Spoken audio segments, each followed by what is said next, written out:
Hello, how are you today? My name is Minister Sean, and I'm not going to be before you real long today, but I'm going to be before you for just a moment. I made a post earlier today on Facebook, and it was in relation to husbands and wives and the relationships of marriage.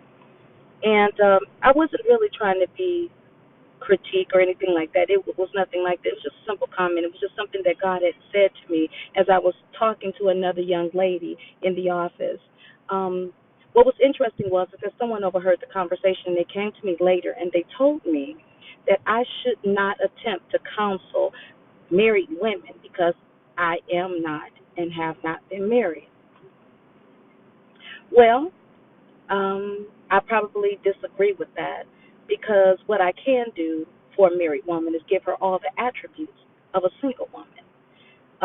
It's interesting enough when a married woman car breaks down, they immediately pick up the phone and call their husband first. When my car breaks down, I call AAA. When the DTE bill is due, when the house note is due, I don't consult anybody else.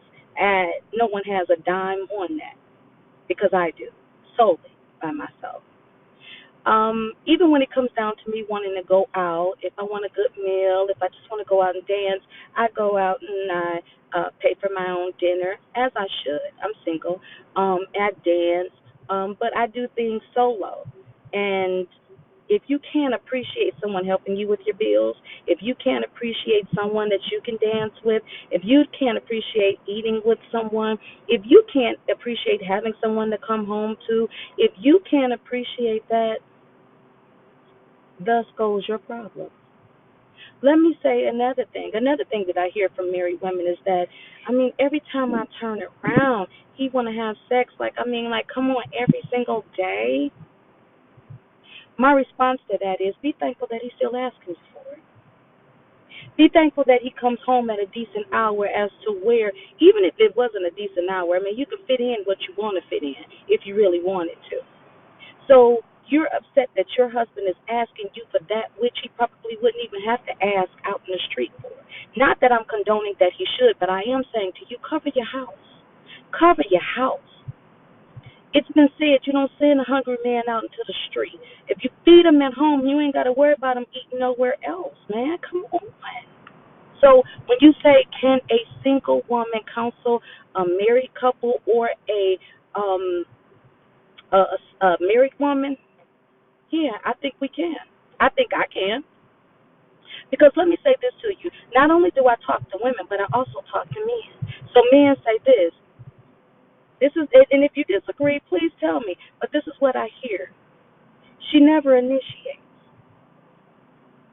She act like it's a gift if she give it to me. She don't want to cook. All she do is complain. She don't enjoy the stuff that I enjoy. I tell her sometimes, let's just get up and let's just go. She got to take an hour and a half in the mirror to put on makeup that I don't even really like. I told her I don't care for weave, but she still insists on wearing that. So my question is this: I'm hearing the arguments from men, and I'm hearing the arguments from married women, and you don't think that I'm well versed enough to counsel? Really? Well, let me say this. To be very honest, in some degree, I agree. Maybe that I probably shouldn't, because first and foremost, I'm a people person. Secondly, I love love, and third, I do unto people as I would have people do unto me.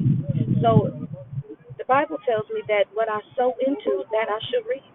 I may not reap from the same thing that I sow into, or the same person, but I know that if I sow good, good is destined to come back.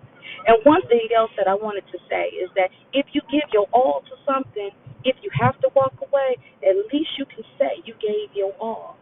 I think too many times that we negate the power or the covenant of marriage.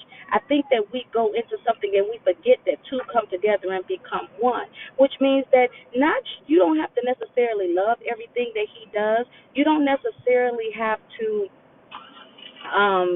but you should take an interest. You should ask him what is his dreams, aspirations. What are the things that he enjoyed doing, and can you do them with him sometimes? Because when you want him to do what you want him to do, if you sacrifice on one end, you might be able to get him to sacrifice on the other. You know what I mean? And I understand sex every day or every other day may be a little much for those that work and those that have children and all of this. But the funny thing about it is this: when we dating, we drive 2, 3, 4, 5, 6, 7, 8 miles to get it. When we're dating, my question is now. So here's the thing: I might not be able to counsel you, so let me ask you questions. Here's the question: I got questions for you. So when you were dating and you guys were living in separate households, when you drove over to his house and was spending the night, and this is the majority, this is not everybody. Some people, didn't go through this type of courtship, this illegal courtship that I'm talking about. So just bear with me. But here's my thing. Since you were in an illegal courtship and you made it legal, my question then goes to this. When you were driving over there every day or whenever you were driving over there, you was giving it to him. Now he next to you in the bed and you ain't got to do nothing but roll over. What's the problem? Oh, you say you got bills in common. You say you got financial issues. Well, do you sit down at the table and put all the bills on the table and try to discuss it? Did you even think on the front end that you had a communication issue?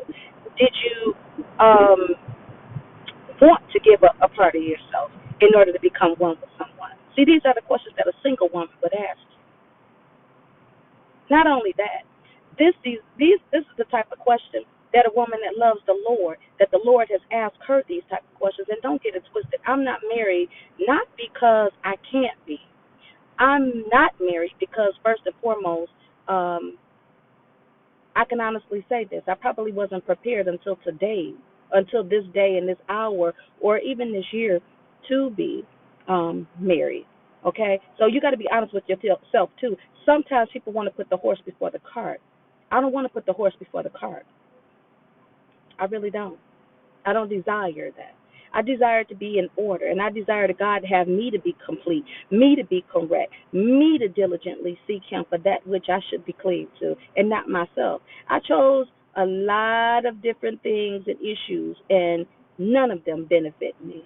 So now I'm wise. I keep to myself. I don't date. I don't have anyone in my life. I don't go out to dinner. I don't really do a lot. But that's okay because from this perspective, I'll wait on the right one. And I can tell you guys this. Believe me when I tell you. I won't forget what I did to take what it took to get him. And I won't forget the God that gave it to him. And I'll keep God first and foremost in everything that I do with my husband when my day comes. So wives, love on your husband. Love on him the way you know he should be loved. Husbands, love on your wife. Make her feel like she wanna be with you in your company. Listen to her. Love on her. Kiss her for no reason. Make her feel special. If you make her feel special, I can almost promise you she'll make you feel special. I'm praying for marriages. I'm praying for the covenant of marriage. I pray that God sustains all of you guys in your marriages because the enemy is coming. He's coming for it. He's coming to destroy the fire and the love between a husband and a wife. And we can't let him do that.